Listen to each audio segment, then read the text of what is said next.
Disclaimer. This video is for educational and investigative purposes only. All information is sourced directly from publicly unsealed court records in the Southern District of New York and the December 2025 Department of Justice disclosures. Inclusion in these files does not imply criminal guilt, and no allegation should be taken as proven unless verified by a court of law. In the world of forensic evidence, a name is a variable, but a manifest is a fact. For 20 years, the most dangerous names in the world were protected by a single legal designation, DOT, John Doe. But between the unsealing of 2024 and the Transparency Act of late 2025, the shadows have finally receded. We are not looking for theories. We are looking for the paper trail. Welcome to Docket Shadows. The legal mechanism that broke this case was never meant to be public. It began with Judge Loretta Preska's order to unseal over 900 pages from the Giuffre vs. Maxwell suit. This was the skeleton key. In late 2025, a second wave, a final tranche of tens of thousands of documents, was released by the Department of Justice.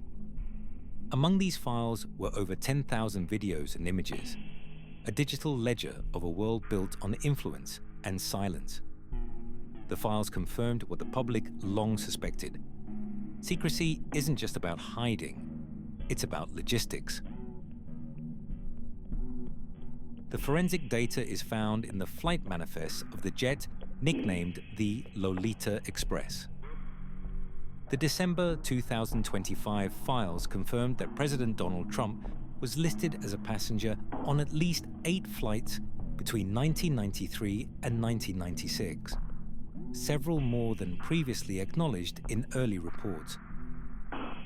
The files similarly document former President Bill Clinton's White House invitations to the financier and travel logs that placed him in the inner orbit of the network for years. Then there is the Invisible Man, a series of encrypted emails between Ghislaine Maxwell and an associate that detail the movement of individuals across borders, bypassing standard commercial oversight.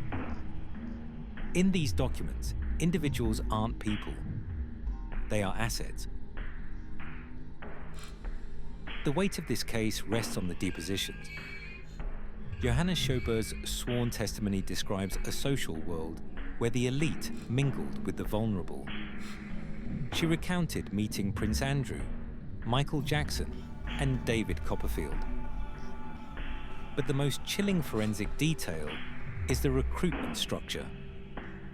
Witnesses described a recruitment bonus system where victims were offered $200 for every new individual they brought into the circle. This was not a social club. It was a self-sustaining algorithm of exploitation. The July 2025 FBI memo confirmed a heartbreaking figure. Over 1,000 victims have now been identified. Their stories are buried under black bars and redacted text, but the patterns are clear. Recruitment took place in high schools, trailer parks, and international modeling agencies. The youngest victims identified in the grand jury transcripts were only 14 years old. While the Department of Justice stated in 2025 that no definitive client list for blackmail purposes was recovered, the sheer volume of contact entries in the Unsealed Black Book provides a ledger of everyone who chose to ignore the shadows. As of late December 2025, some files have begun to disappear from government websites, fueling further questions about the permanence of this transparency. But once the record is opened, it cannot be unheard. The Epstein files are a reminder that the law is only as strong as the light we shine into its corners. I'm Docket Shadows. The vault is open. The rest is for history to judge. Subscribe to stay within the archive. We'll see you in the next file.